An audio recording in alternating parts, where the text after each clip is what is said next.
You don't look like you got a motivational minute. You look like you got a motivational hour or some shit, bro. Like you really about to go in on that shit. Like you look like a motivational speaker right now, like straight up. You kind of like like them guys that come in our class, like come into class, like we have a special guest today, class. And he's telling you like nigga, I know the streets. I was in the streets. I know. Like that's what you look like. I had a gun through my head, and I said, if this gun get out my head, I'm gonna change my life right now. Pointing one little dude out like you. I was you when I was you wearing the white tee. Look at you, I was slumped over in them seats just like you. I see you eat snacks. I see you eat snacks in the corner. I used to eat snacks too. Yeah, Red Hots, right? Yeah. What you got? I ain't care about life. That was me. That was me. That was all me. I'm gonna tell you, son. You don't want to be like me. You don't want to go through what I went through. I'm teaching you right now. See, that's the problem. Y'all don't want to listen because you don't know the value of your future yet. Hov did that, so hopefully you don't have to go through that. You're not listening to these bars. Oh shit! What up, though? Episode 28. I almost fucked it up again. I thank God Tone got the shit on the bottom of his shit. Cause I was like, wait a second. 22. Wait a second. Episode 12. That's one of the reasons why I do that. That's Tone got your back. Tone got your back. These niggas laughing, but thank you, Tone. Thank you. No doubt, brother. Hey, I was listening too, like Mask Off, episode 28. We in this bitch. I'm your host, Jake. You know what I'm saying? Right below me, got Mask Off Big Tone. What up? What up, though? It's another Friday, 9:00. You know what we do. I had a wonderful week, and let's get it, man. I got great news over here. I'm not gonna jinx it yet, but pan out. Pan out. News. Yeah, I don't want to put it out there. You can't semi bring it up. Yes, fingers crossed on it, man. Yeah. Fingers crossed on it. Pan out. Go. Oh man, right next to Big Tone, we got the homie Malachi. What's up? What it do, y'all? I'm in the place to be. Not like my beard, but I'm good at it. Right. R.I.P. beard. I had a good week. Actually for the beard, you know, you can get this look if you book me. You feel me? Whatever to do to fit the role. You did. You need me to shave? I'll be there. So yeah, you know what I'm saying, keeping it moving and grooving. Hold up, bro. I got a question. What you just said. Yeah. Are you down to play the dressing gigs and all that yet? Dressing gigs. Cross dressing? Yeah, you know how when you put on a dress and everything. Nah, that ain't. Come on, man. You ain't a true actor till you do your Tu Wong Fu real fast, man. I'm wondering. Might not be a true actor then, my brother. You saying, hey, it's like, man, what to do? He said beard or no beard. There's already out, man. You can wear a dress.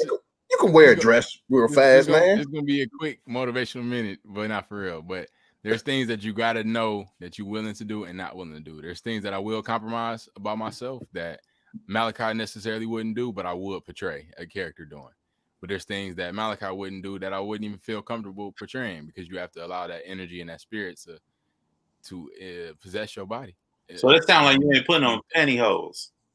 Yeah, I couldn't portray it realistically. Shout out to the homie on that one. Conscious about it. Like if I can't get it, put my all into it, I can't do it, because it's gonna be fake. It's gonna be halfway done, you know. And I can't be. I'm just not comfortable with that, you know. Can't bring myself to doing that. So there's no amount for that. You know, your integrity my integrity costs more than anything you can. Oh yeah. I was just playing with you. But yeah, that's real though. That was real though. Dan, what's up, man? What's good? I'm good. Just trying to get the show off to a good start here. But I'm here. I'm in a place to be. It's not my line. Hey, That's it not works your though. line. Oh God, Bareface, Malachi, Disco Dan. There you go. There we go. Let's keep things moving. Malachi, you had a lot to say, so go ahead, man. Just get cracking with your motivational minute. Go. Yeah. What's up, y'all? So I want to talk to y'all about rewiring yourself. Okay. So a lot of things we do instinctively. These things that you just do without thinking. You said this, you did that, you walked that way. There's things that we do instinctively that are for our benefit, and there's things that we do instinctively that are not. So those things that you do instinctively, that you subconsciously do, you gotta learn how to rewire your thinking so that your instincts benefit you.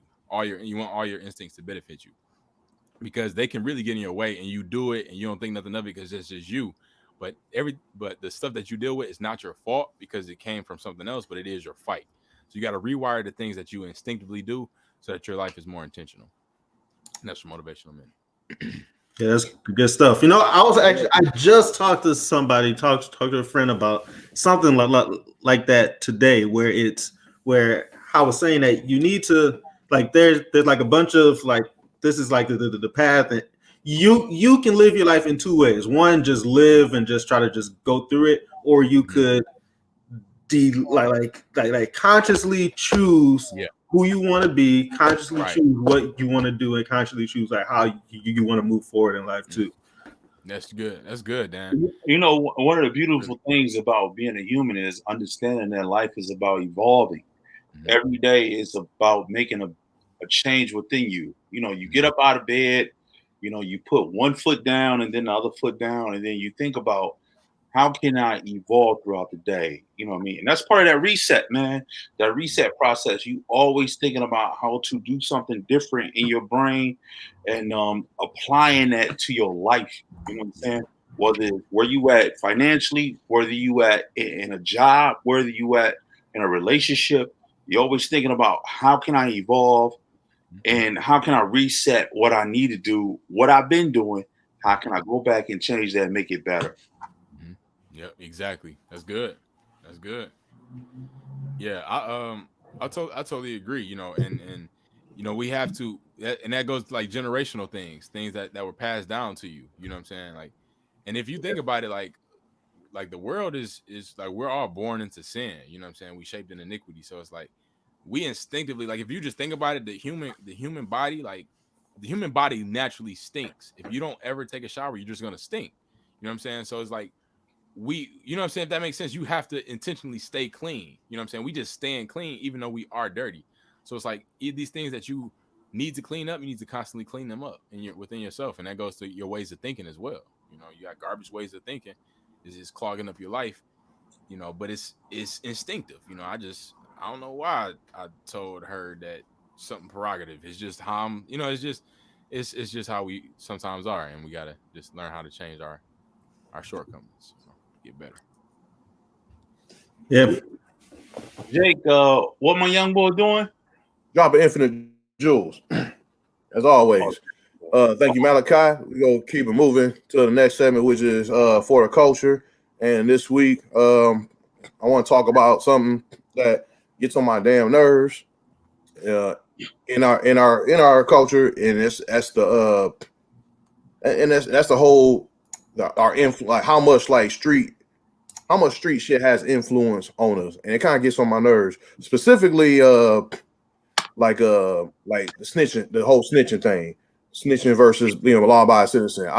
Recently, Funk Flex was going at Ti about he snitched or something like that, but it was some bullshit. Whatever. We're gonna talk about it a little later in the show, but it kind of annoyed me, and it reminded me of this clip of My Sign. Shout out to My Sign. But talking about like the difference between the snitch and the law-abiding citizen. We're gonna listen to it right now. I was like, I consider myself real in every aspect of the word, and I hold that did to me because just being authentic. You know what I'm saying? Real don't mean that you tough. I know dudes that soft and don't fight. And they be like, nah, I don't fight. I'm not even that type of person. That's real. You know what I'm saying? Dudes confuse the two. It's like I got friends that they not with none of that smoke. They go to work. If you do something to them, they gonna call the police because that's how they live their life. Right. They are law-abiding citizens. They don't profit off the streets. That's another thing. A snitch don't mean that you call the police. It means that you profit off the benefits of doing crime, doing illegal activity, and then when it's time to be held accountable, you decide now that you want to use the law to help you. Right. That's the snitch. A person that goes to work every day and abides by the laws, the law is there for them. So when you do something to harm them or you do something against them, they're gonna sue you. They're gonna call the police, and you should expect that, and you should respect that because that is the realm that they live in. Yeah, and that's yeah. I saw that clip like maybe like a couple years ago, but it's very important. A lot of people don't think that way. A lot of people think like, oh, like if you tell on somebody, you know what I'm saying, you just a snitch, and that's not the case. You know what I'm saying? That's when you get the street shit mixed in with like, you know, like the regular shit or whatever you want to call it. You know what I'm saying? But like we need to like, you know, distinguish that and like break that mentality because you know what I'm saying? I don't have a problem. Like I'm not a street dude. I don't have a problem calling it the police if someone did something or wronged me or violated me. You know what I'm saying? Like my home or my safety or whatever. I don't have a problem doing that. I'm not a street dude. Like you're gonna call me a snitch. One example I have is when I was working at Kroger, I was working in the grocery department, and I remember I was in charge for a sec. I was like in charge for that evening, and this other guy was working with me. He was supposed to work this pallet. He was supposed to work through this pallet for like one of the aisles in the grocery store. That's all he had to do. I had to do 3 pallets for like 3 different aisles. I got my stuff done, but he didn't get his done. Like the manager said we had to do that, like, and just told me make sure he gets it done and all the other stuff, but he didn't do it. And I can't babysit got people, you know what I'm saying? He didn't do it. He was lollygagging around doing what he do. Next day, they asked me why I didn't get done, and I was like, you know, my man did it. I don't know what he was doing, but he didn't do it. And then he got in trouble, and then he tried to come at me like, "No, like you snitched on me." I'm like, "Bro, like, what you talking about? Like, this ain't street shit. This is work. This is professional shit. Like, you didn't do you knew you were supposed to do that. Everyone knew you were supposed to do that shit. You didn't do it. So don't call me a snitch." He's like, "Man, you supposed to cover for me." I'm like, "Bro, we ain't even that cool. Why would I cover for you?" And then you just left. You didn't tell me anything. You know what I'm saying? You ain't even like, I thought you just left. How am I supposed to cover for you? Just like you weren't around. You know what I'm saying? So it's stuff like that, man. Like that I've come across a lot in the past, and I can't stand that shit. It's stupid. You like, on that nigga. You said what? Yeah, whatever. I'm messing with you, bro. Mm-hmm. But yeah, that's what thoughts, guys. What up? Yeah, I agree with you, bro. I totally agree with you. Like, if you in the streets, do street business. You know what I mean? If you a regular Joe, go to work, handle your business, come back to your family. I don't think it's cool that somebody from the streets look at you as an easy target. You know what I mean? It's a lot of things that used to didn't take place back in the day. Now it takes place. I remember when they used to say the women, the children, and the elderly was off the radar when it comes to street shit. But now it's anything goes. I remember you couldn't run up in no church and shoot up a church. They shoot niggas up in funeral homes and outside the funeral home. It's ridiculous. You know what I'm saying? Because it's like it's no real type of moral compass when it comes to things. And it's on the line of snitching and not being a snitch and all that. That definition within itself is misconstrued nowadays. And part of it, I'm going to say it, part of it is just, it's sensationalized in rap today. You know what I mean? So people get a misinterpretation of what the definition of that is. You know what I'm saying? You at work. Ain't no damn snitching. You know what I mean? Right. We doing work. You ain't holding your own. You ain't holding your own. You know what I mean? I got a family to feed too, nigga. You know what I mean? But, you know, Got benefits in this bitch. I ain't fucking that up for you. Fuck out of here, bro. You know, Okay. But anyway, yeah. Yeah, man, that's a good point too.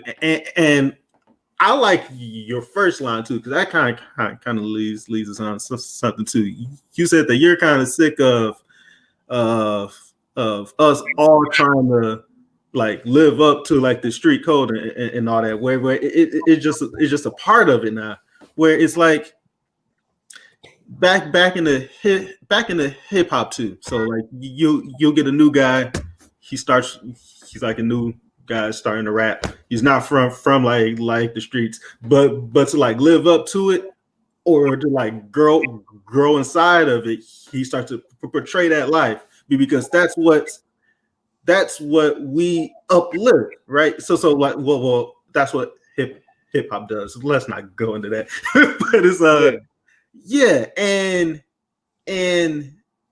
from that kind of like takes like good guys and puts them in shit that they don't need to be in. Mm-hmm. Yeah. So yeah, man. Malachi, go ahead. Yeah, y'all made some good points. That's a real good point, Dan. Like you said, the being stuck in that situation, like, oh, I can't. But just like they abide to that law, you know what I'm saying? The both sides fully abide to their laws and their ways of thinking, you know, and that's just like separation between church and government. It's separation between corporate and hood. Like y'all over there, y'all do what y'all do over there. We do what we do over here. Yeah. And those two worlds, you know, shouldn't mix. Like, yeah, that's a funny line because the streets feel like the streets is just the world. But no, that you just you in the corner of how society works. Yeah. Like, no, that's not how life works. You just that's all you've been exposed to. That's all you know. But that ain't how stuff is going in corporate America. They don't even know what you're talking about. And the same as vice versa. Like when like the professional guys, whatever, they can't, or people that ain't grow up in the hood or don't understand streets, they can't see why people do certain things. So it's like, I don't know, motherfuckers need a code switch like a motherfucker. But I don't know. But pretty much, I'm tired of like the street shit getting mixed in professionalism. But that's me. That's for the culture this week. Let us know what you think in the comments. Let's keep it moving to the homie Big Tone. He gonna put us up on game. What's up, bro? Yeah. How's everybody doing tonight? I wanted to tackle something on the lines of resetting, and one of my biggest things I like to talk about is kids, and part of resetting is they need an outlet to reset. And I want to give a shout out to one of the homies, Janae C. Johnson. She came out with a book, My Dear Teen Self, and it's a guide to help teens kind of deal with, explore their feelings and deal with everything that's like social scenarios and whatnot. And I thought this was important, especially in the segment this week, because of the fact that we all in life encounter the youth in some aspect, whether it's your own kid, whether it's your niece and your nephew. And one of the big things that they struggle with is social anxiety. They struggle with depression. They struggle with suicide. They struggle with a lot of things today. And it's unfair for me to say that they're not built the way we were built back in the day. They got a different type of wiring.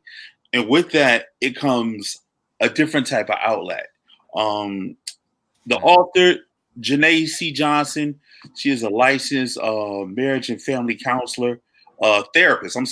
Licensed marriage and family therapist. And, you know, she's very good at what she do. She enrolled several books, and she has a website that kind of deal with teens, and she's trying to make a difference in their life to where they have outlets. So on the grounds of reset, I wanted to talk about this. This is important. Check this book out. It's very affordable, and it's something that can help out with these young men and these young ladies to not only deal with the world today, but know how to grow and be productive men and women in the world. So that's my put you up on game today. So check it out, man.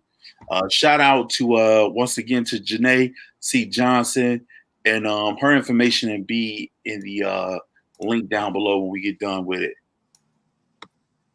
Anybody got any thoughts about anything that's going on? Yeah, I love that, Tone. That's just very necessary. I feel like that age range is kind of their mental issues is overlooked. You know what I'm saying? Especially in the Black community. I saw this meme today that said, Black teens be like, I'm depressed, and then it said Black parents be like, you better depress them dishes, and it's like. It was funny, you know what I'm saying? But it's true, you know, and we just kind of just they'll be all right. Just, you know, just put some water on it. Just it'll be good. Keep it moving. You know, and to a certain extent that works, but there's also some direct, you know, attention that needs to be dealt with these issues so that you can get over it for real in a healthy way instead of just suppressing it and not. You know, it's a way to label it, but not label it. You know what I'm saying? It's a way to label it, but take control of it instead of just, my son's depressed, I don't know what to do. No, let's find these healthy ways, and this book is a healthy way for teens to get over that. I love it. The funny thing about that, I was having a conversation with DJ Touch, and she said to me one time, because I was going through some struggles about some things, and I said, you know what, man, you know, back in the day, X, Y, and Z would have happened, and I would have been good. And she said to me, you know what? Do you really think you came out good? Because all that trauma and baggage you took from having it suppressed all them years, it's still with you. The beautiful thing about teenagers today is they have the ability to get so many resources. They can tap into so many resources if they see that's available for them. So, you know, that's just something to think about, man. Like we, and I guess I'm speaking for like Jake and myself and you guys. We got taught to. Let me hear what you say first before you speak for me. No, listen what I'm saying. We got taught to suck it up, keep it moving. You know what I'm saying? Keep it pushing. You know what I mean? Right. Instead of dealing with your feelings. Right. So by not dealing with your feelings, you go out in the world emotional. Yeah. And you react emotionally. You have a disagreement with somebody. It's an emotional reaction, not a thought-provoking reaction, right. But you reacting in a way of, just think about a lot of gun violence today. Somebody gets shot 7 times over a dice game when it could have been resolved through conflict resolution. Yeah, you know what I'm saying? Or you stepped on my shoes. You know what I mean? It couldn't have been to 4 people getting shot. It could have been to, my bad, bro, I'm sorry. Da da da da da. And that's all it takes. It's all it takes. But we sometimes we don't get taught those things in life, and we react emotionally. So I just want to touch on the basis that resources are available for these kids, and it's important that they tap into them. That kind of goes back into what Jake was saying too, like with black you too, and just seeing seeing a certain lifestyle portrayed, where once something does happen inside their life, they think that that's the way that they have to go about stuff, and I would say that we were taught that same way, but not just me, like personally, like that's just like you're taught that in the hood too. like a lot of my friends got that too, where I'm constantly trying to walk them through stuff, but it just like it's just a switch where just like when there's something that upsets them, it's just like a switch, like, man, fuck this shit. I'm like, bro, chill out right now. And that could be all sorts of stuff where, like it's like a small thing, like with like a friend, could be with like a girl. It could be anything. And that just sounds like something there to just help them talk it through and like work through that shit, man. Yeah, there's a lot of dumb shit that that we do. There's a lot of dumb shit we do that in our community that happens that shouldn't need to happen. Like, and it's strictly based on like environment and stuff like that. But I don't want to go too much into it. But yes, that's That's very dope. Shout out. What was your friend's name again? Janae C. Johnson. You can check her stuff out. It'll be in the link after the show. Check her out. My Dear Teen Self is the name of her book, and it's geared toward teens. Girls. It started off as a girls' book, and then I think she broadened it up to a teen book. She also has a web page. You can check out her Instagram and Facebook page as well. Word. Thank you, Tom. That's good. That makes me think about something else too. I love that. Word. Thanks for putting us on game, Tom. We're gonna keep moving to the comments. Malachi, what you got for us? The comments. Yeah, we got a DJ Touch. She rocking with us as usual. She said Bareface Malachi and Disco Dan. She said also that that they're gonna test you. Don't play female roles. C Baron, he rocking with us. He said integrity is what they can't purchase. And then DJ Touch said she got my back. She'll be my agent if I need. And they said I look like a gym teacher.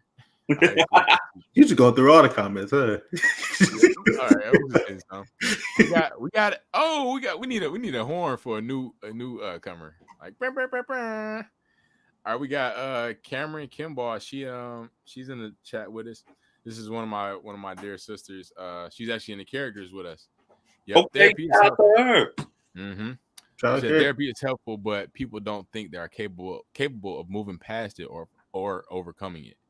That's really good. We don't have that confidence to say, "Oh, we can get over this." It feels like it's just swallowing us up, and we just let it. Yeah, but that's the point of like you consistently go like once a week or once a month or all that stuff. It's like, listen, you know what fucked you up. It's just getting past it at this point and facing it until it's gone. Like, yeah, right.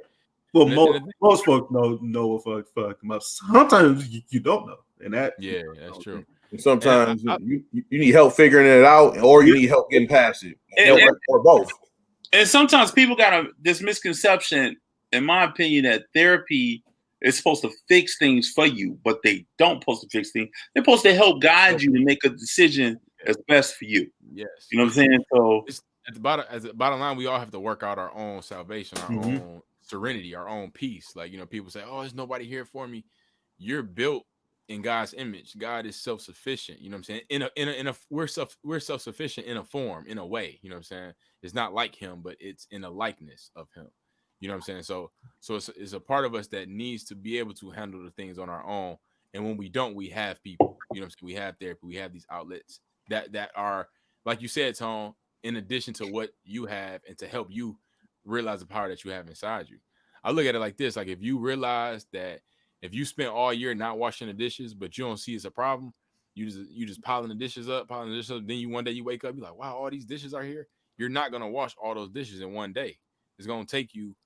You're gonna have to wash 100 dishes a day just to get back. You know what I'm saying? So getting yourself back is always harder than being there. But you got to continue until the process is done. That's a good example. That's an awesome analogy. Like, I'm staring at my thing. We're on episode 28, young boy.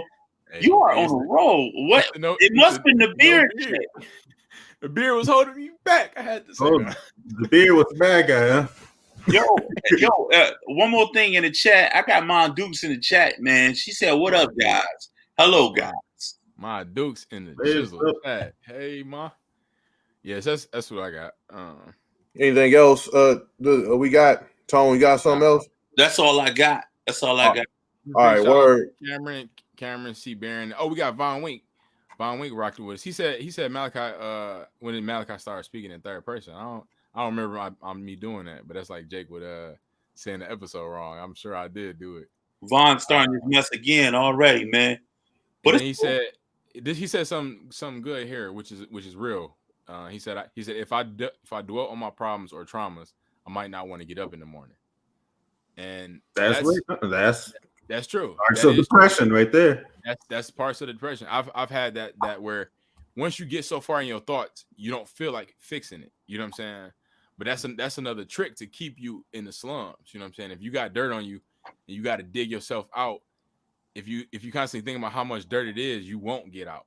You know to that point, there's sometimes where, like, I would get stuck in that, and then things won't change. Like things won't change. But my point of view of it and my like the way I look at it will change, and it will stop. And I'm like, oh, okay, I'm good. It's just perspective. Like Clearly, it's just perspective. You can switch your day in just a matter of a thought change. You know what I'm saying? Like, is all of this dirt on me, or do I just got to dig one scoop at a time? You know what I'm saying? Until I'm done. Like that's the thing. I'm gonna keep digging until there's no more dirt left.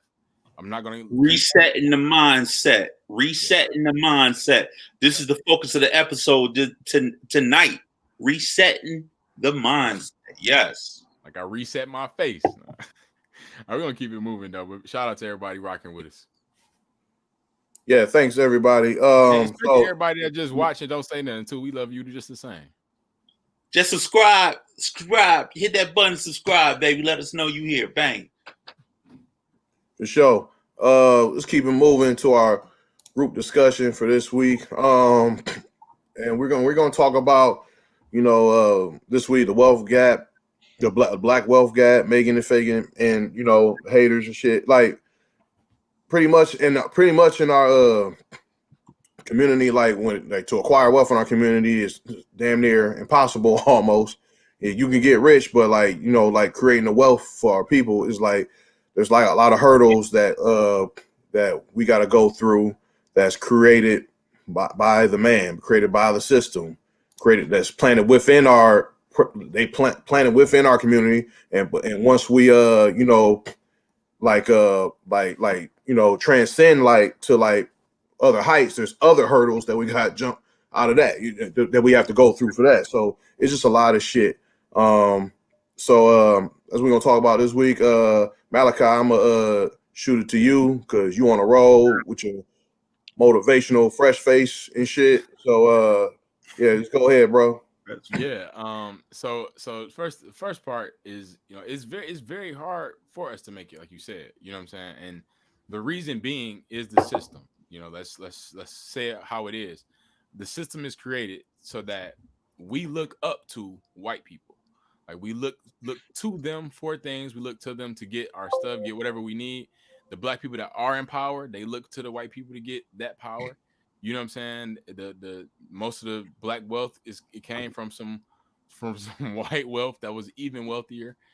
So I mean, that's what we don't see. So the system is built to keep us at a level. You know what I'm saying? It is even the way our minds are conditioned, so that when you do have somebody that gets out of the game and gets it on their own, like a Master P, and people like that have their own product, their own brands, like even Damon Johnson, from a Shark Tank, that guy that did food. I'm blanking on his last name right now. Yeah, I see a J. John.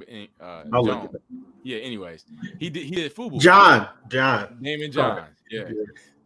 So he did FUBU, but if you come outside with some FUBU on, you're gonna get flamed. But it's a black company, like, you know what I'm saying. So we're wired to shun upon these companies that are really it's ourself as a part of you. It's an extension of you. No, yeah, you might not. Now, if it's fashion, let's not go there, because y'all be wearing the most expensive stuff that look terrible. You know what I'm saying? But they just put that price tag on it when you got your man's right next door to you selling a t-shirt that the design you may not agree with, but you'll agree with a design that you willing to pay way more for. You know what I'm saying? So we're wired to think that way as well. So it's all systematic. You know what I'm saying? And we got to just destroy the system and rebuild it, like we've been saying.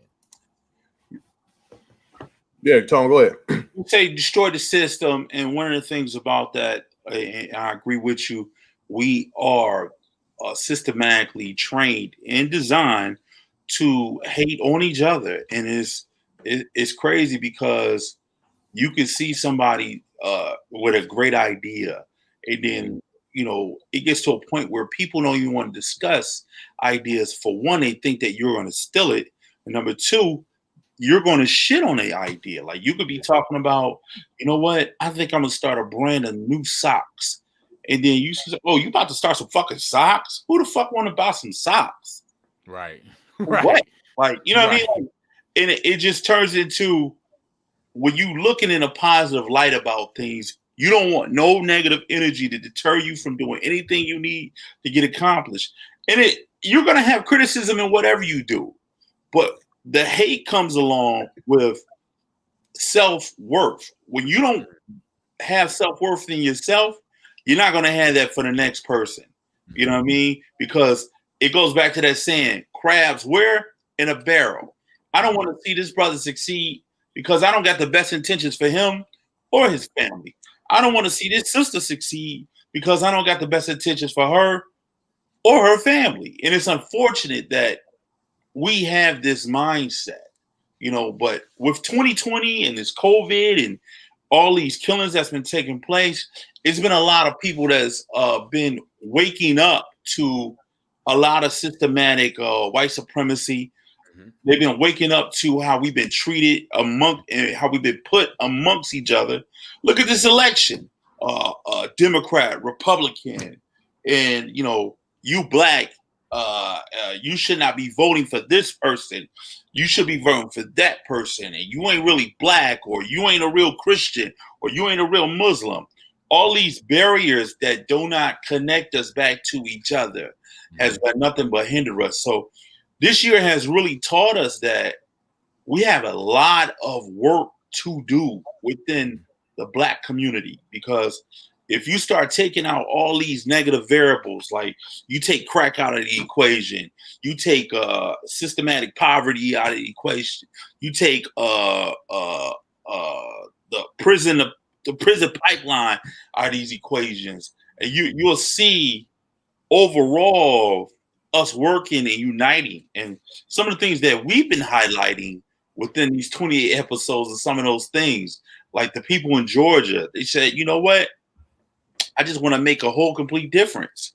So let's put our money together and let's find people that specialize in certain things and let's build our own land. You know what I mean? And I've been looking in the news and you finding a lot of people that's coming together, a lot of black people that's coming together in those ways. Well said. Word. Dan, what's up? Yeah, for me, just wanted to talk about just how deep this goes within the system as well, because it's at no point does it at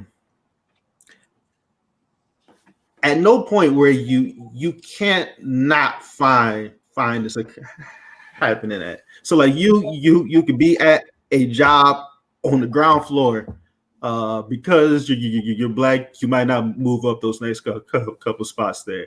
You could be a star person at like a corporate place because of that, but they won't let you into the C-suite. You could have began your own thing and like you did start to launch that, but like you can't get the sales there, as y'all just talked about there. You could be super successful. So there was one thing I read with Bob Smith, who's like, I don't know, I think he's like the second wealthiest black man like on earth, I think. And Bob Smith said that he was at lunch with some more finance guys, and like old white guys there. And he was at the lunch, they talking, doing work and all that stuff. And then the bill comes, and he tries to pay the bill, and the white guy stops him like and laughs like, "There's no way in hell I'm going to have a black guy pay this bill." This guy's a multi-billionaire, and like he still has to deal with the stuff from my kids' view as well. And it's you're just constantly having to face that. And then it's let's just say you do become successful, then all that becomes a whole new thing there, and like now you need to deal with not just the stuff that I just talked about, but the stuff with your own friends or like the stuff with your own family, and that becomes its own fight there as well. Yep.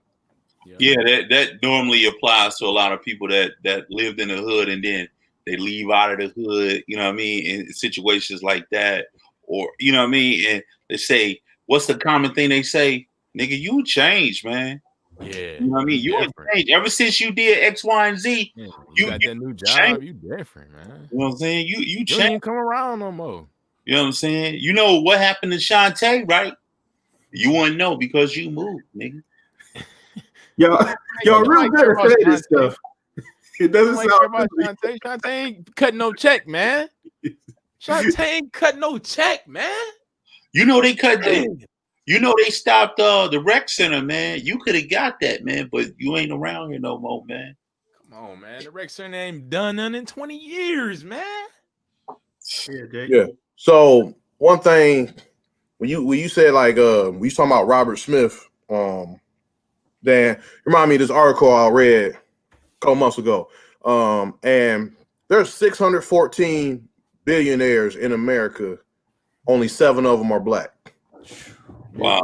Only 7 of them are black. 614. And it sounds like we got a couple more. 7 sounds like a lot. 614. The 614 bit. That's what the article said. We'll talk about the whole wealth system later too. Yeah, because there ain't no way we should have that many. All right, go ahead, Jake. It said we got 7 billionaires. No, 614 billionaires in America. That's what it says. Wait, was that what it? Hold on, I just saw it. Hold on. Yeah, there's 614 billionaires in the United States, and only 7 of them are black. And going back, and I just want to point on one thing that I want to touch on is that there's 7 of them black, and out of those 7, like 1, 2, let's see, 1, 2, 3. No, wait, not those. Hold on. Out of those billionaires, 1, 2, 3, 4. Like I feel like 4 or 5 of them are like entertainers or some shit like that. Yeah. And it's like that's 4 another or thing 5. that and that's another thing we teach in the black community is that to like be successful, we gotta be on some like shuck and jive shit or whatever. You know what I'm saying? Like I don't like we gotta be entertainers. Like we gotta sing, we gotta dance, we got you know what I'm saying? We gotta you know what I'm saying? What Tone said like a few weeks ago, that Biggie line he quoted, either sling and crack rock, or you got a wicked jump shot, you know what I'm saying? Or like 2 Chainz said, rap or go to the league. You know what I'm saying? Shit like that. Because Mike's a billionaire, Mike Jordan's a billionaire, you got Oprah, you got Tyler Perry, you got you got Kanye, and you got Jay-Z. You know what I'm saying? And Wow. and all them, you got all them, and it's like there's other and the other billionaires. There are other. I don't know exactly what they've done to become billionaires, but it was like other shit. It was other shit other than the norm of like in the black community that people think they want to do. They want to get rich, being a star. When you could just be you can become wealthy handling your business, come up with a great idea and just sticking to it and handling your business. You know what I'm saying? Yeah. So, but I wanted to point that out. That's kind of like I'm tired of the shucking jive shit. I'm just tired of that. If that makes sense, if any of that makes sense. But yeah, That's a really good point. There's a Young Dolph is one of the rappers I like. He's from Memphis, and he actually just came. His last album is called Rich Slave, and his whole concept behind of the album being called Rich Slave is that he's out of the hood. He made himself. Now, first of all, give a little backstory to who Young Dolph is. He has his own label called Paper Route Empire. So he's from Memphis. Never signed a record deal, and now he's popping in the rap industry off the strength of believing in himself. You know, and he doesn't get the recognition that he really deserves because he is an independent artist, and he talks about that in his interviews about how he is hated on in the rap industry because they getting handouts. They're on a label. He doing it all off the strength of him, and he popping just as much, if not more. You know, his album is called Rich Slave, like I said, and the concept behind it was that he did it on his own. He built built these riches, but he's still enslaved to these materialistic things. You know, he's still buying all these diamond chains and stuff. He's still buying all these cars. He's still slaved in his mentality, in his way of thinking, even though he has the money. You know, so it's like for him to acknowledge that that's the start. That's what we need first. We need that acknowledgement to say, okay, we see, even though rich or black, we still can have a slave mentality. You know what I'm saying? So that's the root cause first that we need to break, so that even if we do get some wealth, we don't have a slave mindset of being in chains. want to say this real fast, and I'll go to you, Tone. Just like in the article that Dan just had up, the one guy, David Stewart, he's a billionaire for like he built a fortune running an IT service company that services like accounts like a city, Verizon, and like federal government have federal government clients as well. And like growing up, like doing stuff like that, like going into IT or something, that would be looked at as like lame or some shit like that. You know what I'm saying? And like that, and that's kind of mentality that like we have in the community. Unfortunately, that shit gets on my fucking nerves. You know what I'm saying? And it's like a lot of the entertainers that are actually billionaires, black entertainers, I mean, a lot of the billionaires that are black are entertainers. It's like 5 of them, 5 out of the 7 of them. That's according to this article, at least.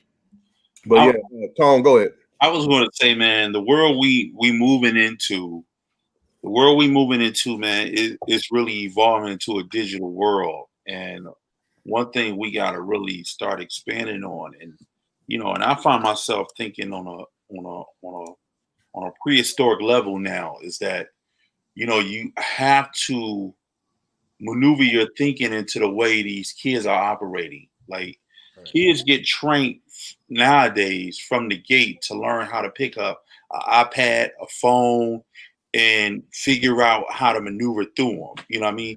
They're learning calculations when they come out the womb at 1. Right. You know what I mean? And they don't even know it. It's becoming second nature.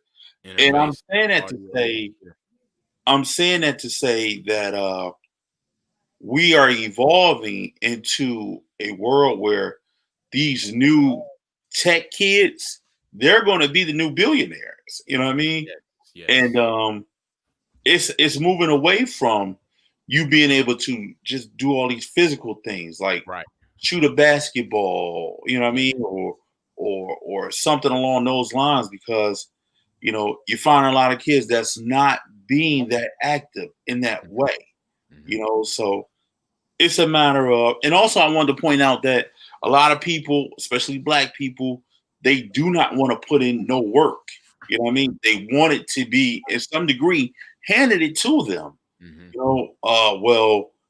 That's too hard for me to do. So I'd rather take my ability. You know what I mean? If I got a jump shot, I may as well practice that, opposed to constantly evolving your brain. You know what I mean? So that's what I just wanted to point out, man. It's just the way we moving now. This wealth gap is going on another level when it comes to these kids, man. They moving in a different light.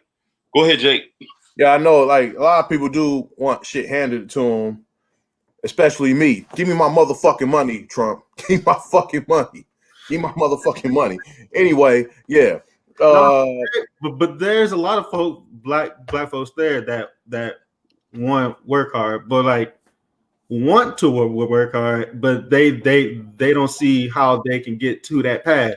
Which, hey, my whole thing is that there's a lot of folks that sell drugs that work really hard, that know how to sell, that like know all of these skills, but that was the one path that they saw. If they took those same skills and just applied it to selling anything else, they will be successful business people.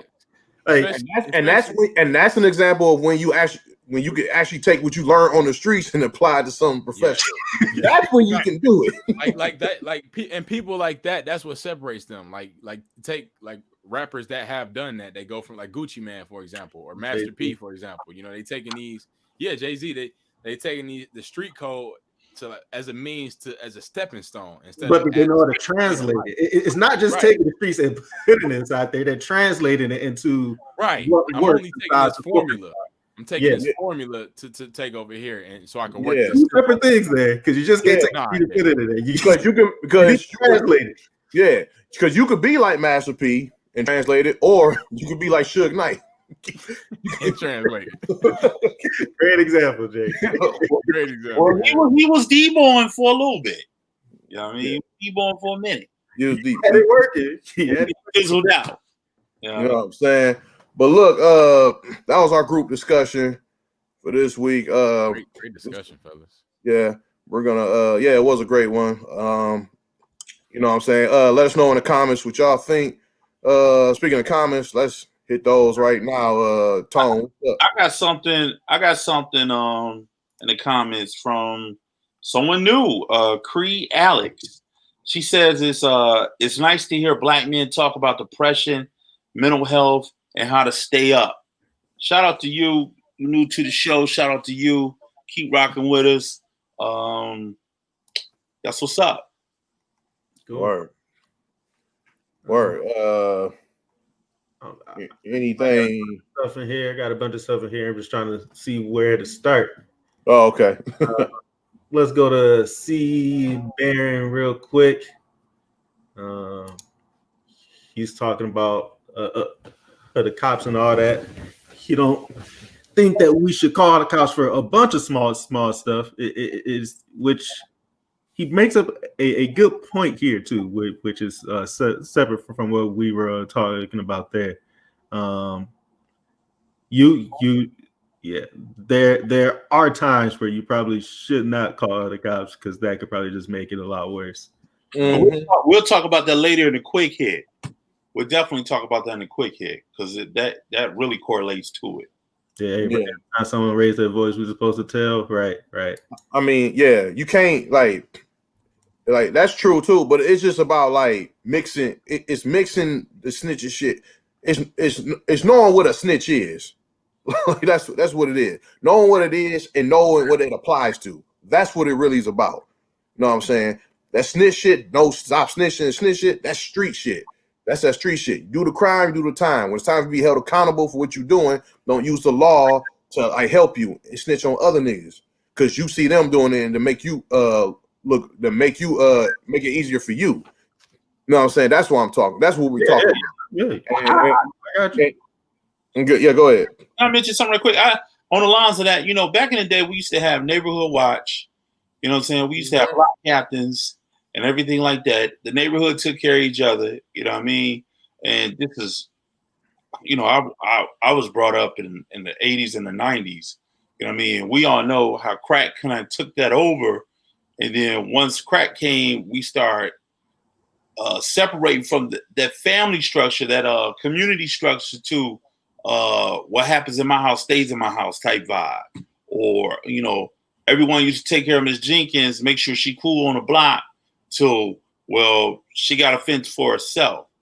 And a lot of those people that were block captains, you know what I mean? They did a good job of, hey, look, we don't want this shit in our neighborhood. You know what I mean? And street niggas will call them snitches. And it was a problem in my book because it's like, if you doing dirt, you go wherever else. Don't do this on my block. You know what I mean?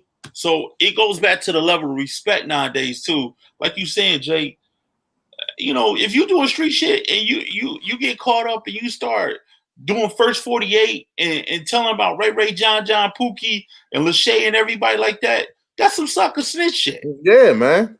But and don't let that shit and you a street nigga and you get like a job, like a regular job. Don't let that shit spill over to don't let that shit spill over to the job and then try to bring other niggas down with that bullshit. Like trying to like tell like example I brought up, trying to call me snitch. I'm like, bro, you had a job to do, you didn't do it. We all know you're supposed to do that shit. You still hate that guy, man. You still got a problem with that guy. I'm just bringing it up. I mean, that was my example, and I'm just bringing it back up. Yeah. But yeah. So got a good comment here from our new person, Cameron here. People don't want to deal with the kids stuff because they deal with with their own things, but not just that. Usually, the parents deal with the exact same thing that the kid deals with because that's where the kid got it from. So it's like so I saw like my stuff. Then like I started to like look at like my dad and my mom, and I'm like, yo, they doing the same thing. They do the exact same thing there. So it's you gotta constantly just work on that as like a whole family there, which I think a cycle, man. That's repeating the exactly vicious cycle. You know what I'm saying? And we all fall victim to it in the Black community, man. We repeat the same cycle. I totally agree, fellas. How you guys doing? You just gonna pop up inside the show now? It's been a while, but things have been really good lately. He don't even do his intro no more. Yeah, man. Like what just happened right now? Dr. Mask, you shaved too. What the fuck? Yeah, what is going on? Is he a Muslim now? What? As you all know, it's Halloween time, and this really pains me to just. You out here wearing a hoodie? Yeah, hoodie and a bow tie. How's that work? Nah, he's on mute.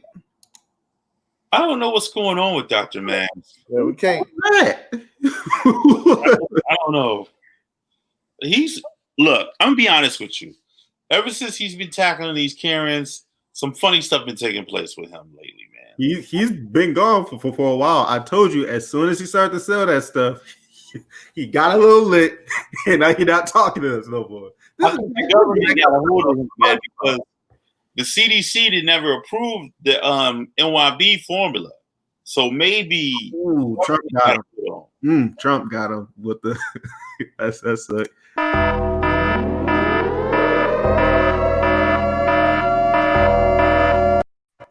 Dr. Matt, it's too late for all of that.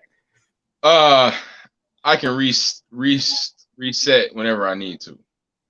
Wow. Anyways, I want to talk to you about Halloween. Halloween is coming up tomorrow, and the Karens are at it again.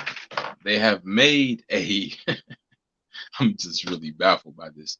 They have made a Karen mask. A Karen mask so that people can wear the mask as a costume. Like, I'm baffled as to why someone would even want to do this. Thank you. Wow. Like, look at this. A very accurate description, I must say. But no, this can't work. See, what's gonna happen with this costume here is when these young girls wear this costume, hopefully not guys, young guys, wear this costume, or anybody of that nature that wears this costume, what will happen is the percentage of Karen that could be possibly in their blood will be amplified if they do wear this costume. Unbeknownst to them, of course. But and if they are a Karen, that percentage in their blood will just increase. So you want to kind of avoid costumes like this. It's all fun and games until you wake up calling the police for no reason. After a Halloween party, it's not worth it. Just get you a Superwoman, Superman, Hulk, Black Panther, Wakanda Forever. Anything but this Karen. Don't go to the party if this is the only costume you're going to wear. Don't do it to yourself. So, Dr. Mask, are you kind of saying that if someone get this mask, they are conjuring a Karen spirit? Kind of a Chucky down-ish? Yes, Tom, that is exactly my point. Oh, you know, that spirit is gonna reside within, on them, in them. Yep. Go ahead, Jake. So it's just like that episode of Goosebumps, the haunted mask. When you put the mask on and it just stays on and shit. Wow. Random references, man. God damn. Dr. Mask, this is not science at all. My studies say otherwise, but hey. Hey, wow, you just cut him off. That's Dr. you know, Mask?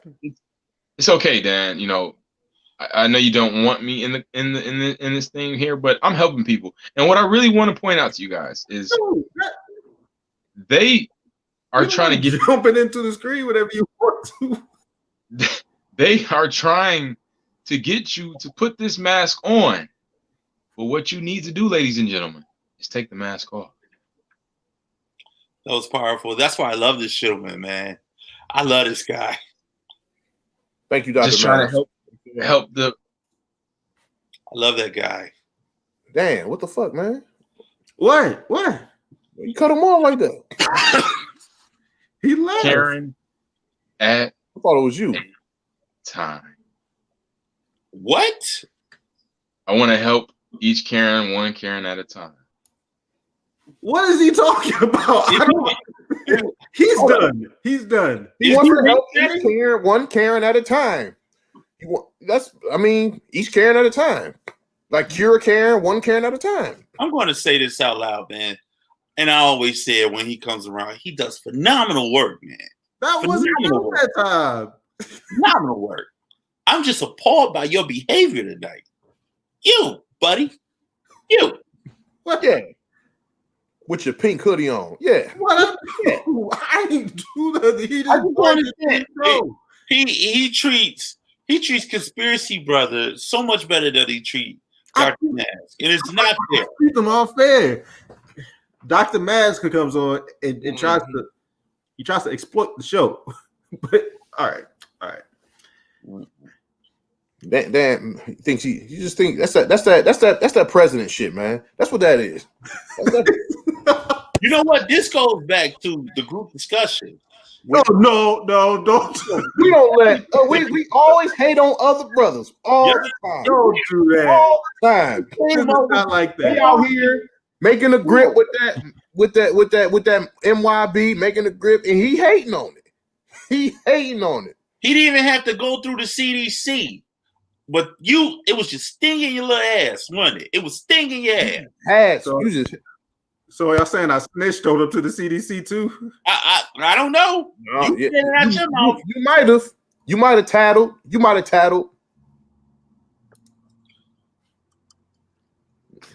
look like a tattletale ass motherfucker too. No, I'm just playing. I can see it. I can totally see Dan snitching on somebody. Go tattling ass motherfucker. No, hey, we talked about that for the culture. I just think with your tattling that. No, I was playing. All right. Yeah, man. Thank you, Dr. Mash. Wherever you are, you left, whatever. He got a fresh shave just like Malachi. That's fucking weird. But anyway, so weird. Yeah, what was this? Yeah, let's keep it moving to our to the quick hits now. First quick hit we're gonna talk about is T.I. and Jeezy. You know what I'm saying? They're gonna meet in verses, and this is a great matchup for verses. You know what I'm saying? Two of the biggest artists out of Atlanta, and it's gonna be dope. And could go either way. I think Jeezy gonna take it. I think so. His shit hyper. Jeezy shit is much more hype to me, but that's what I think. I do think T.I. and 50 would have been a better battle, but you know what I'm saying? It's whatever. Tone, go ahead. Can I be the first to say this? And I had this is another conversation I had with DJ Touch. I'm not a fan of T.I. I used to be a fan of certain things he did, but even when he first came out, I was never really a fan of T.I. like that. So yeah, I'm going with Jeezy, and I'm not a fan of him. Good word. Malachi, what's up? Young Jizzle from the bottom of the map. Got a 50-round clip at the bottom of the strap. Hey, well, we know who both of you guys are voting for too. Yeah, I rock with Jeezy hard. El Jefe, one of my favorite projects from him personally. But I go. I think T.I. might be a bigger artist as far as career, possibly. But I think Jeezy. I think so as far as like status goes. I mean, yeah, like status, yeah, status like, as a figure. You know what I'm saying? I think T.I.'s image is bigger, especially as far as like since neither of them are continually to rap still, but they still in the public. You know, T.I. has podcasts going and all that. You know, you haven't really heard much of Jeezy as of late. You know what I'm saying? But everybody still know what's up. But I go with Jeezy on this one. But Dan, what's up? Y'all are disrespecting T.I. with this stuff right now. But with that being said, I didn't disrespect him, man. I just say I'm rolling with Jeezy because Jeezy shit knock harder. You know what I'm saying? I just get I just got some nostalgia with Jeezy. Yeah, I agree. like when he came out talking about he's king of the South. No, you're not. No, you're not. You never been the king of the South. It's Face. Face is the true king. Thank you, my brother. Yeah, but anyway, Dan, continue. With that being said, I do want. I'm going to go with the Snowman too. After I was like 13, all I wanted was one of those Snowman T-shirts, but my mom wouldn't let me get it. Yes, and a tall black tee. Tall black. Hey, that's a cocaine reference. Chevy. Yeah, that's a cocaine reference. And the cocaine references. Yes, this made me feel like I could sell anything. Like the whole school had those Snowman tees, man. Thug motivation. Like, granted, half the school was selling drugs. Can't ban the Snowman mixtape. That shit. Yeah. All that Trapper Die mixtape. All that super hard. Jeezy had a hell of a fucking album. The first album alone had Thug Motivation. Mm-hmm. Thug Motivation, yes, sir. 101. The second one was my shit too. I like to join on the second one that Jeezy. Jeezy liked to drink. Jeezy liked to smoke. Jeezy liked to mix Armor Hammer with his coke. That was shit too, bro. I'm riding with Jeezy on this shit. What made him great was he was simple with it. It wasn't complex. You know what I'm saying? He'll do an ad lib and he'll do a simple rap like that. One of my all-time favorite lines from Jeezy is I don't get mad. I just get money and laugh at you fuck niggas because you're so funny.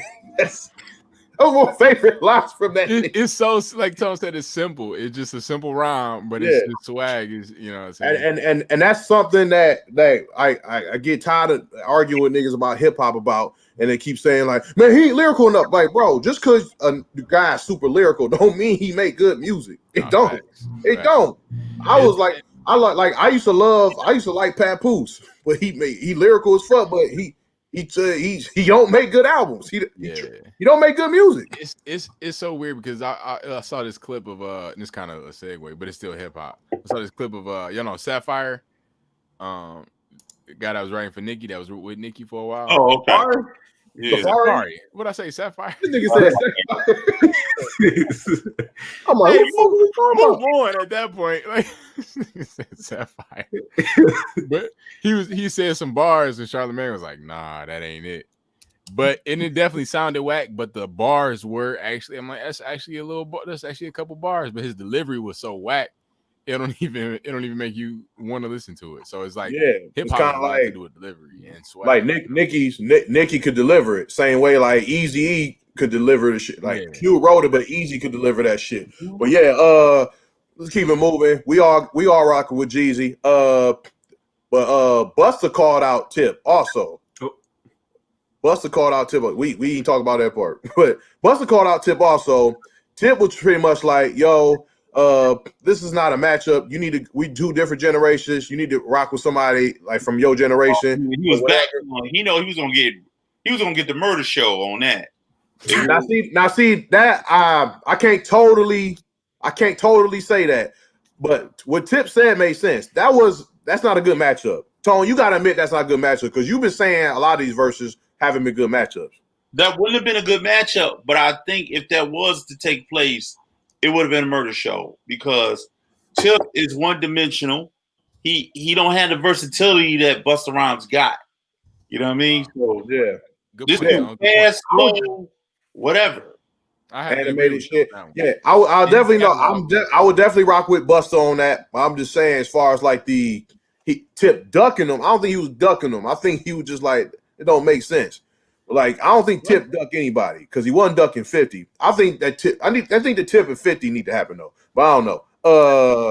Busta catalog long. He didn't survive decades in rap. You know what I'm saying? Generations, like eras. But we could keep it. If anybody else got something to say about it, we could keep it moving. So yes, next. What's the next? World Series. Dodgers win the World Series. Tone, thoughts? I know no player on this team. I don't follow baseball, but if something has happened, congratulations. Okay. Oh shit. Malachi. Yeah, I just like winners. You know what I'm saying? Whoever wins, Oh I'll my be God. rocking. All right.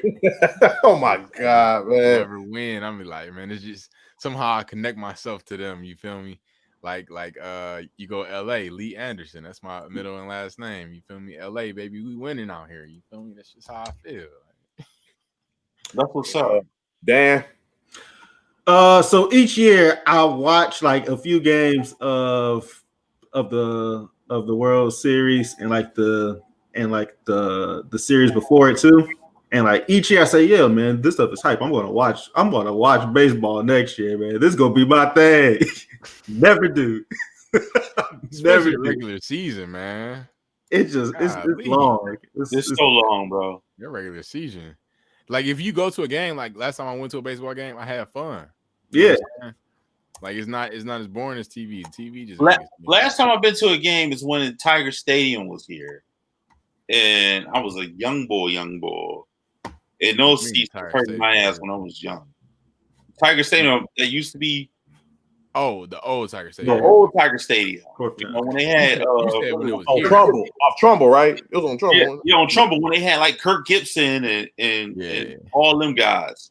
You know what I mean? That's how old I am. Yeah, I went to a Tiger Stadium game as well. It was hype. It was lit. The OG boy. Yeah. It was not lit. It was boring as fuck. You know what I mean? I mean, but I was a kid. I was just hype. I was just like, oh shit, we had the game.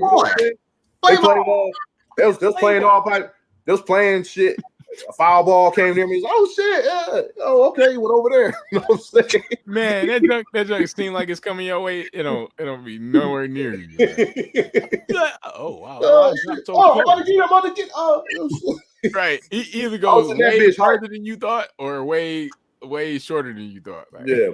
And then for some reason they played like when they played music in between like the plays and shit, the Mortal Kombat theme. I got even hyper for some reason. I just got hype as fuck. All that dumb shit. Young Jake like rapping some Biggie Smalls lyrics too. Like, one day I'm gonna be a baseball player. Boy, Phil, shut the fuck up.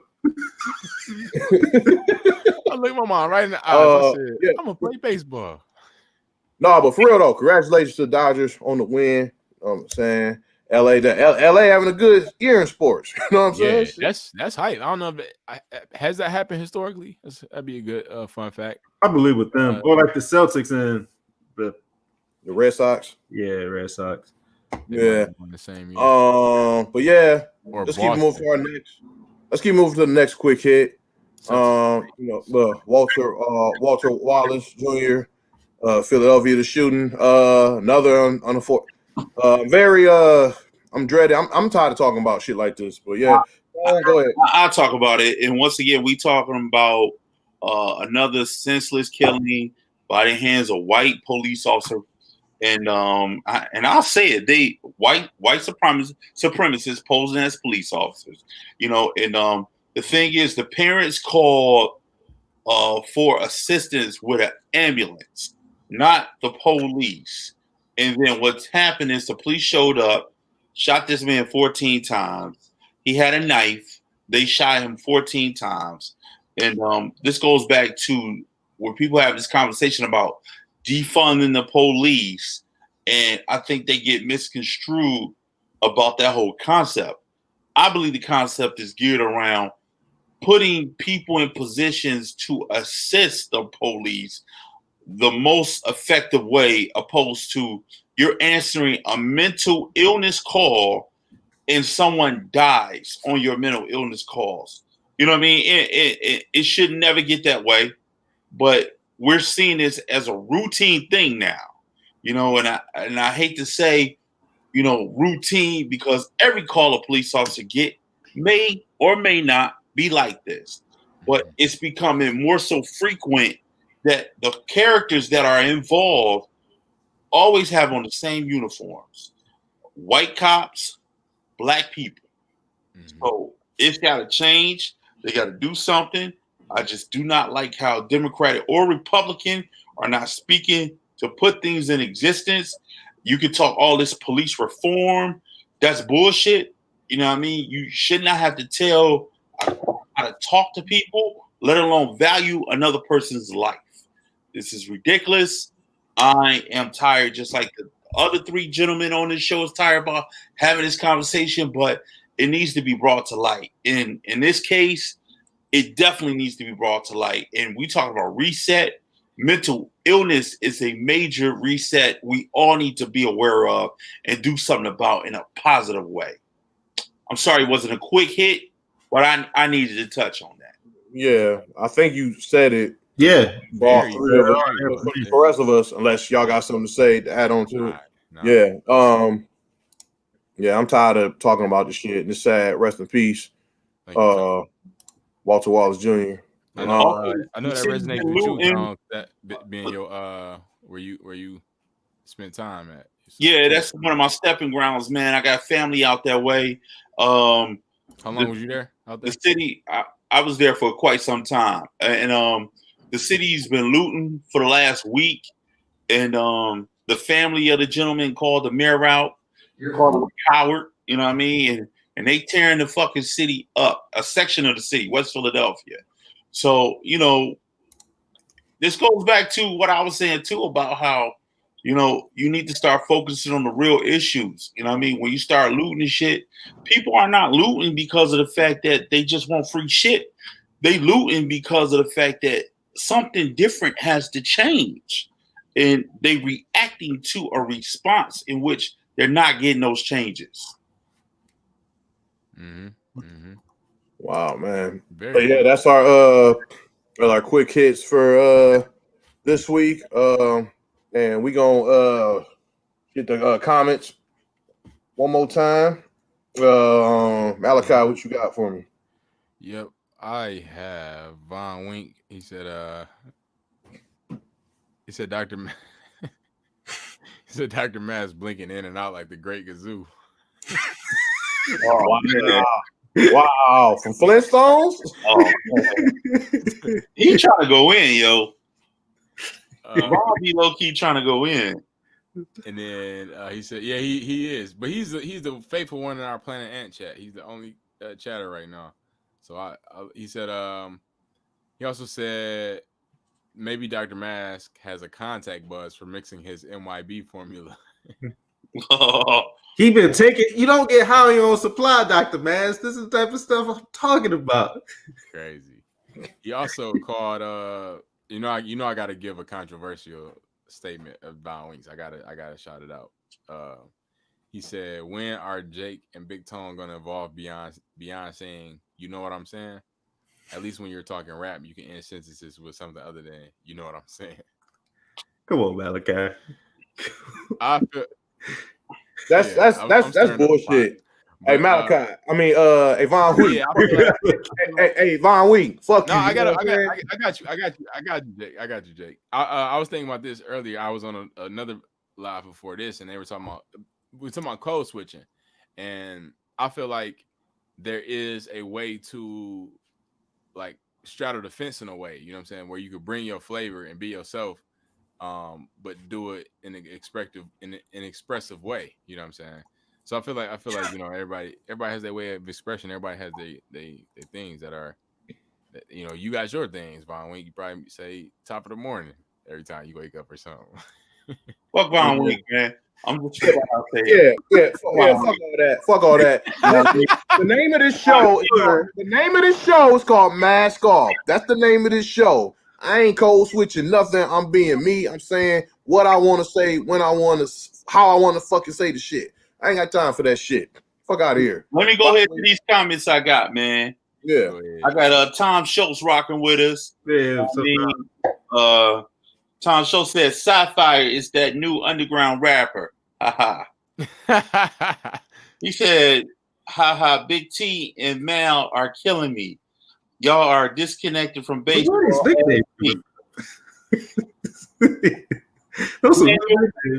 You don't watch baseball? You lying. Big T in Tiger Stadium. Did he smile? He said, who was lying about saying they don't watch it? Me, probably. He said, Daniel, you don't watch baseball. You lying. Yeah, Daniel look like a baseball fan. He said, "I'm triggered. Whatever Von Wink, you ain't more loyal. Me and the Planet Ant chat. Maul is trying to start some stuff. Boom. Oh, the YouTube Planet Ant chat, not the Facebook Tom. We know you. Tom be having the Facebook Planet Ant chat on lock, and Von Wink be having a YouTube Planet Ant chat on lock. Speaking of different ones, we still got more in we got another newcomer in the building. But man, it's like the fourth newcomer today. That's what's up. Shout out to building the platform. We got Richard Gunter. Oh, that's my OG. Hey, OG in the building. OG, what's the deal? Yeah, he said T.I. is more of a statesman. Oh my God, OG, already. Yeah, that is well said. That's a very, very good term for him. Yeah, he's a person that represents the South, right? Yeah, and then or more so just Atlanta. Let's stop saying the South, like, because the South is all types of stuff. The South is Atlanta, like South Beach has their own thing. Houston, Miami, Houston, so much. New Orleans, like they all got their different sounds. New Orleans, yeah. Poppy Screwed and Houston and all that shit. It's so that's different shit. Yeah, we got to stop saying the South because that's what Malachi. I'm laughing at this comment that Cameron said. She said Malachi always giving me life, LOL, looking like John James minus the crusty lips. Oh wow. It's not a good thing. Hey, I love John James, that politician. Yeah. I don't know what's up with that nigga lips, man. He look like he got alopecia on his lips, bro. His shit look fucked up, man. No, it's crazy how you could be in a campaign. That's what you're known for. It's crusty lips. Like, yo, what's up with your lips, bro? You got alopecia on them lips, bro. Get that together. And you know it's bad when you try to introduce yourself to somebody and they just point out something about you, like, how you doing? My name is you need to get them lips. Yeah, like how you gonna sit on the Senate with them lips, bro? Oh man. Any more comments? Yeah, C Baron said clearly President Dan has had it with Dr. Mask every week. LOL, conspiracy brother was just a promise to get your vote. Conspiracy brother. What's up, C Baron? One of my too. Shout out to him. Shout out to everybody rocking with us in the chats, man. We love y'all. Everybody watching, everybody commenting, everybody likes, sharing, subscribing weekly for the love. We thank y'all. Thank you, Dan. One quick wrap it up here. Kanye did some stuff where I'm questioning this one. Now, this man created a hologram of Kim's dead dad and gave it to her for her birthday. And it has somebody voice it. You were a little girl. I watch over you. And this is not the most creepiest thing I've ever seen. Sometimes I drop hints that I'm around, like when you hear someone make a big pee-fee, or when you make a big pee-fee. Remember when I would drive you to school in my tiny Mercedes every day and we would listen to this song together?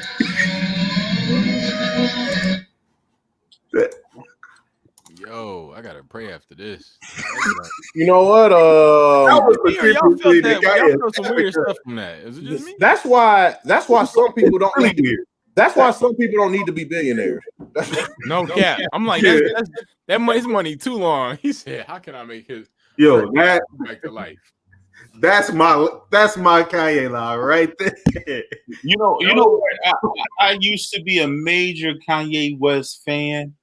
You know what I mean? But you know, I'm only basing that off his beats and his samples. Everything else is out the window. I used to tolerate the bullshit he used to do, like when he went on stage and did that thing with Taylor Swift. You know, I put that aside. I put a lot of shit he said to the side. Like when he first said, President Bush don't like black people. I'm like, yeah, that's what I'm talking about. But the more and more he progressed, the more chaotic he has become. And I just cannot stand by him and support it. And let's wait till next week for our breakdown on Lil Wayne. No shit. What happened? Goddamn, Oh, you Wayne. don't want to know, Malachi. You want to know. Yeah, you was too busy shaving when this happened. But shit. Yeah, I that's wonder what Kim think pulling up and she see that hologram. Like, Man, that's a that's gonna be weird. That would be weird. I would I would be mad. I'll be like, that would like invoke so much emotion. I wouldn't do that shit. that's something you gotta ask. Like, would you want me to do this? Like, you can't be that can't be no surprise. Yeah, that's a conversation. That's a conversation. You walk in the house. Big Mama died years ago. You walk in the house. Big Mama sitting at the kitchen as a hologram. Hey, honey, dinner's ready. No, I will never go back in that house. No cap, I'm out. You ain't even. Why? Well, I'm done grieving. I'm like, the house is haunted, motherfucker. That's a ghost. That's a ghost. That's a ghost. It's a hologram. Nah, they ain't no. Yeah, let's do it. But yeah, that's been another episode of Mask Off, episode 28, Reset. You know what I'm saying?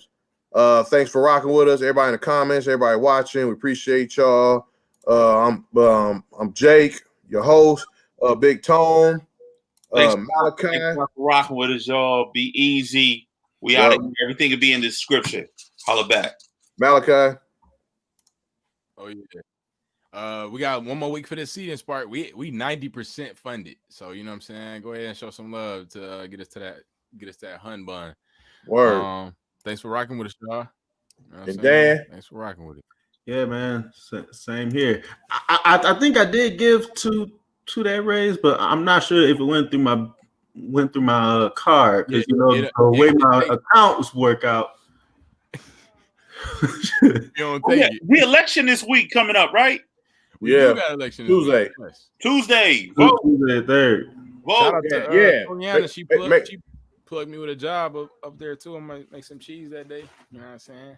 Yeah. Take care of your problems. Make sure y'all vote. And this Mask Off episode 28, we out. Hey, just hit the reset on your brain.